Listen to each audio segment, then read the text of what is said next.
Okay, so some NRL news to discuss, which also has an impact on International Rugby League. It's the worst kept secret that's no longer a secret. It's Meninga being named as Perth Bears' inaugural head coach, which means he will not be coaching Australia at the end of the season against England in that three-test series. He has immediately stepped down as the Australian coach.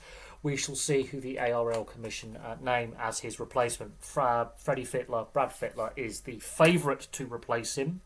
Nothing has been confirmed for Australia yet, but they've still got 5 months to sort out a coaching setup for the end of series tour, the Ashes series. Now, Meninga hasn't coached in the NRL since 2001, but obviously made his name in Queensland and latterly Australia at rep level and international level, where he's got an outstanding record. Club level, however, his record is a bit more mediocre. He still has a winning record, ironically.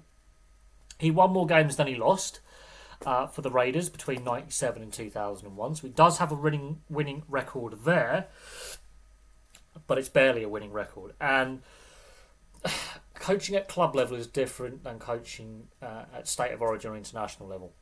You're basically 24/7, 365 days a year involvement, apart from maybe Christmas, a week off over Christmas. You really do, it is a year-round commitment.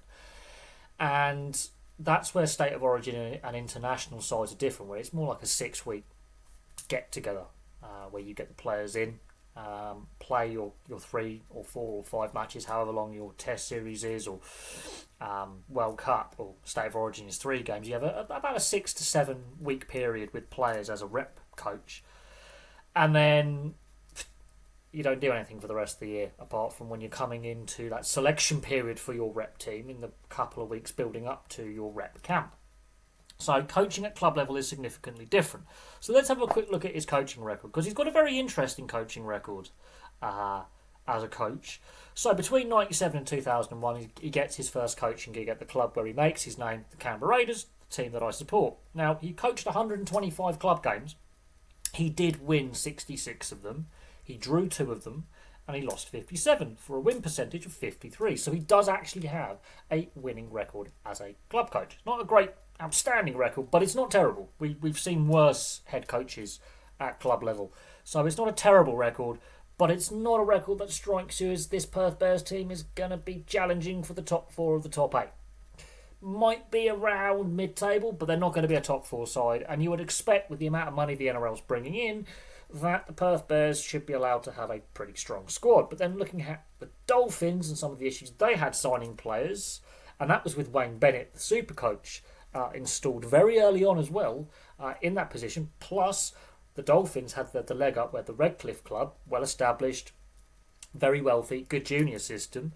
Now, while the Bears organisation have the North Sydney Bears in New South Wales Cup, and there is a junior system, there is not the infrastructure in place in Western Australia in Perth. Now, yes, there is a pretty decent state league. There's quite a few registered players in Western Australia, and we are seeing a couple of Western Australians play in the NRL right now. The infrastructure, the development infrastructure, the playing infrastructure isn't there. They are building a team from complete scratch. Now, they do have a CEO in place. They now have a coach in place. They don't have a board. It's also going to be interesting to see who Meninga brings in as his assistants and the structures they put in place for player pathways and player development. So, back to his coaching record. So, last time he coached at club level, 2001. It's in 2005 where he gets his second coaching appointment with the PM's 13. Now, he will coach the PM's 13 on 2 separate occasions, plus he will also coach the PNG national side and the PNG PM's 13 as well later on.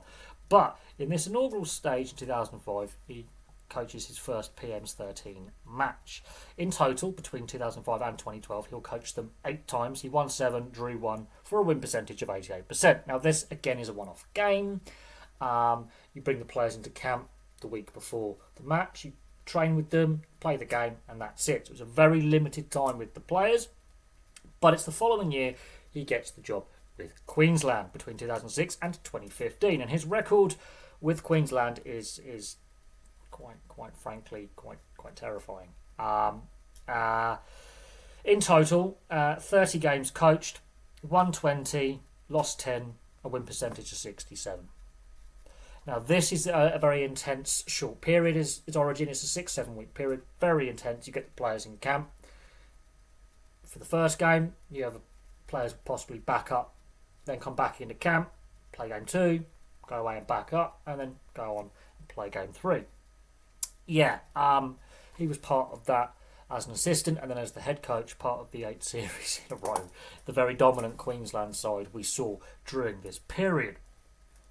It's also during this period, towards the latter end of being the Queensland head coach, that he gets his first full-time international role with PNG in 2014 and 2015. Now, at this point, PNG, outside of World Cups, aren't playing a lot of test matches. He only coaches them twice, a win and a defeat, a win percentage of 50. But he's now got that taste for international rugby league as a head coach. Also in 2015, he does coach the PNG PM's 13.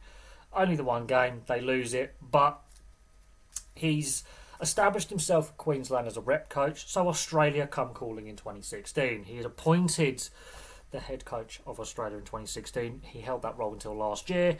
He coached them 28 times for 25 wins and 3 losses, a win percentage of 89%. Now, that includes 2 World Cup wins as well, 2017 and 2021. Now, the 2017 World Cup, that was a very hard-fought World Cup win, very close final, very close opening match, both against England.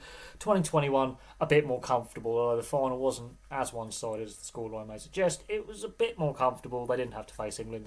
They obviously faced Samoa in the final, who beat England in the semi-final, although they did have to play New Zealand in the semi-final. So, 2 World Cup wins as head coach of Australia. In 28 tests, he won 25 of them. However, in this period, and this is a concern, the first test defeat to Tonga and a record test defeat to New Zealand happened in this period for Australia. And the guy he lost to when he was coaching that defeat to New Zealand was certain Michael Maguire, who then went on to win a brilliant Origin series last year for New South Wales, currently at Brisbane. Now, also in this period, he coached the PM's 13 a second time around between 2016 and 2023. Coached 6, won 6, 100% win percentage, and he coached the World All-Stars in 2017 for the one game, which they lost. But it's with Queensland and Australia that he really makes his name as a rep coach. The Canberra Raiders, I mean, honestly, it's not a terrible record, but it doesn't necessarily fill me with confidence that this Perth Bears side are going to be successful straight away. That's pretty average numbers as a club coach.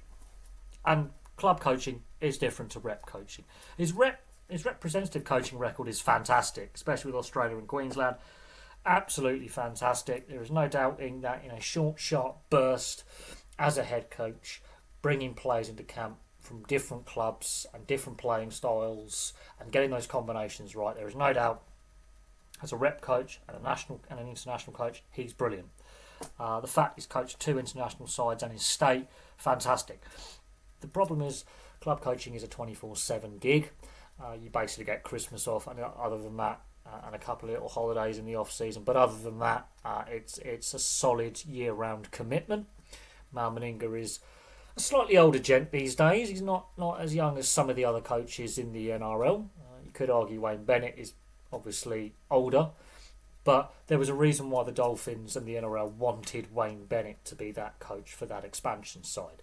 The reason why they've gone with Meninga is his standing in the game, obviously. He does obviously have coaching experience, but you did have other younger, hungry coaches available and linked with the job. It's going to be interesting to see what players he can attract over the next 18 months or so, just under a year and a half, to the Bears for their inaugural season in 2027, for that inaugural pre-season and that inaugural season in a year and a half's time. It's going to be really interesting what players are going to be free and available off contract, and also what North Sydney Bears juniors and players in New South Wales Cup will be given that opportunity in first grade. I would not be surprised if there are some Super League players of English and French origin that Meninga will be looking to poach as well. Look for him in the next year and a bit to do a lot of be visible at a lot of games, scouting, taking notes. Now, obviously, he does currently have his commitments with Fox. At the moment, the Bears can't sign any players and can't be in negotiations with any players until the end of the season. I can see him seeing out his duties in the media with Fox Sports. But next year, look for him to stand down from that role as well as he gets involved with scouting players, having discussions with players, working with whatever board the Bears put in place, and also building a coaching setup as well where he gets his assistants sorted out, and then the reserve grade team and the youth structure set up where they're starting to look at developing players, working with the state league in Western Australia. This is going to be a very hands-on job. This is more than just coaching aside. This is also building an organisation and putting those building blocks in place for whoever ends up taking the job on after he does his coaching stint. At some point he will step aside, much like Wayne Bennett did with the Dolphins, and his successor will come in. They're going to want to build a successful platform to begin with. But there we go. He has been named as the Perth Bears head coach.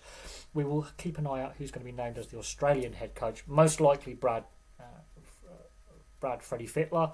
However, that is not set in stone either. While he's the favourite, nothing's set in stone there. But we shall see who gets named as his assistants at the Bears as well. But there we go. Thank you very much for watching. Place your thoughts in the comments section below. I'll have some more content for you all very, very soon.